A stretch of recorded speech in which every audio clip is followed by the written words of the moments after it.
Here's everything you need to know about Jane Foster's Mighty Thor. This is Nerdist Now. The first teaser trailer for Thor: Love and Thunder dropped earlier this week, and we finally got an official look at Natalie Portman's Jane Foster as the mighty god of thunder Thor. It's felt like forever since news broke about Portman taking up Mjolnir at Comic-Con 2019. But now that the dream of a Jane Foster Thor has become a reality, we felt it was a great time to get into the history of the woman who would become the hero of Asgard. Well, I know very well who you are. Jane Foster. You told your dad about me? We're going to be talking about a ton of Thor comics as well as the MCU, so if for some reason you clicked on this video but haven't seen any of the Thor films, maybe go watch them. Thor 2 is required viewing. Sorry, it really is a dark world sometimes. Typical. Created by Stan Lee and Jack Kirby, the character of Jane Foster first appeared in 1962's Journey into Mystery number 84. Written by Larry Lieber and penciled by the master himself, Jack Kirby. Jane's early life in the comics is anything but pleasant. Her mother died of cancer when she was 9 years old. Her father, a plumber, worked 2 jobs in order for her to go to medical school, which is vastly different from Portman's version of the character, who is an astrophysicist. Her loving and supporting father later died after complications from a heart attack, because nobody can have nice things, especially in comics.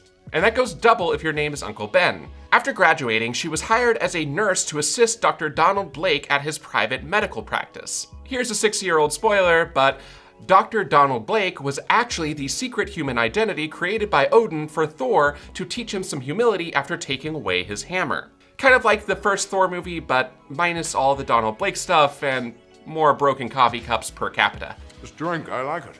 I know, it's great, right? Another!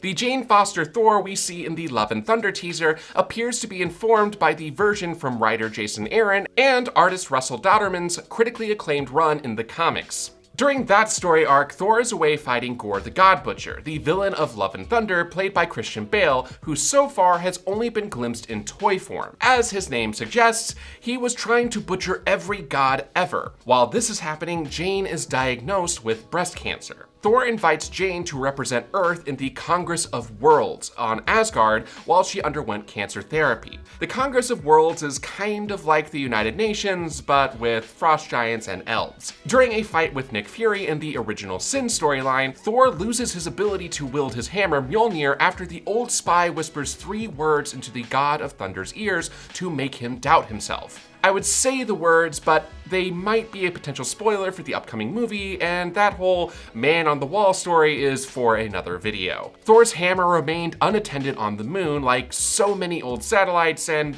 maybe Steve Rogers if the MCU rumors are to be believed. From there, Mjolnir telepathically called out to Jane on Asgard, where she was undergoing chemotherapy, having refused magical treatments. Jane eventually gave in to the hammer's siren song and asked Heimdall to take her to the moon.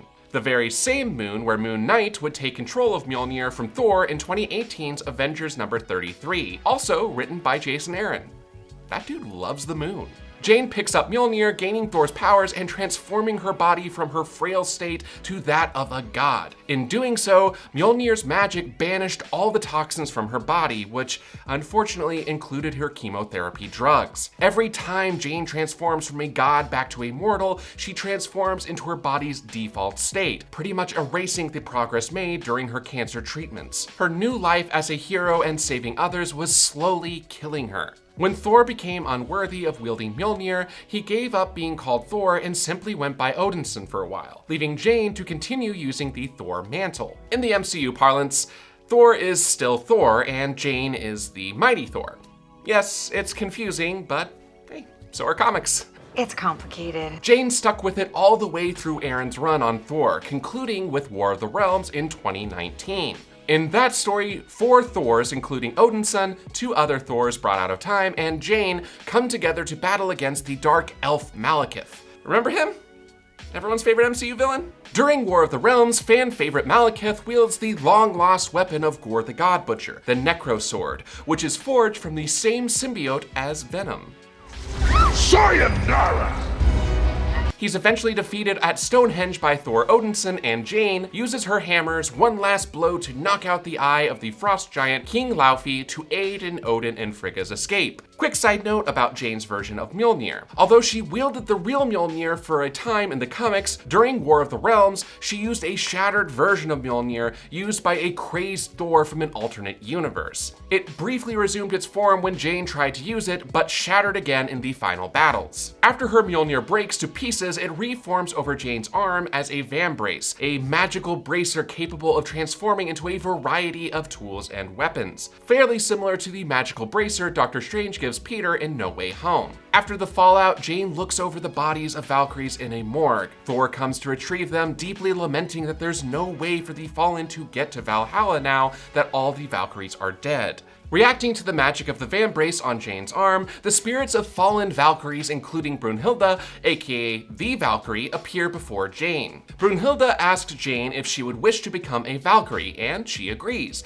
and is transformed into the new Valkyrie. As we come to learn, Jane's vambrace and the weird version of Mjolnir was actually Underjarn, the all-weapon, a powerful device that takes the form of whatever the user needs it to be. Now, we doubt that Malekith is coming back after getting an entire whole-ass spaceship dropped on him by Dr. Sylvig, but with the multiverse getting thrown into madness and all, there's always a chance a more dangerous variant of the Dark Elf might show up in the post-credits of Love and Thunder and shake things up, especially with Valkyrie busy attending climate conferences and dealing with an influx of tourists. Speaking of possible variants, we have a whole breakdown of how the Jane Foster in Love and Thunder could possibly be a variant from another timeline. You can find that video down in the description below. As for what we can expect from the movie's version of Jane Foster, well, thanks to a spoilery description from an officially licensed tie-in merchandise, we have a better clue. The Mighty Thor's helmet replica on Eagle Moss says, while visiting the broken pieces of Mjolnir in New Asgard, Jane Foster's life is forever changed when she mysteriously transforms into the Mighty Thor. So it definitely sounds like with Thor Odinson looking for his purposes in life, Jane will be deemed worthy by the shards of Mjolnir, which Hela shattered in Thor Ragnarok. However, on Wednesday, this description was slightly different. The original description confirmed that Love and Thunder would tackle the Cancer storyline as well. As for whether they'll also get into all the time travel and multiversal mayhem of the comics, only time will tell. For now, we're just happy to see that it's hammer time for Jane Foster at last. But tell us, what do you think? What Jane Foster Mighty Thor moment from the comics do you most want to see? Do you think Gore the God Butcher is actually after Jane? And honestly, how hyped would you be if Malekith came back? Witch! Let us know in the comments below, and for the latest and greatest in the world of pop culture, stay tuned to Nerdist.com.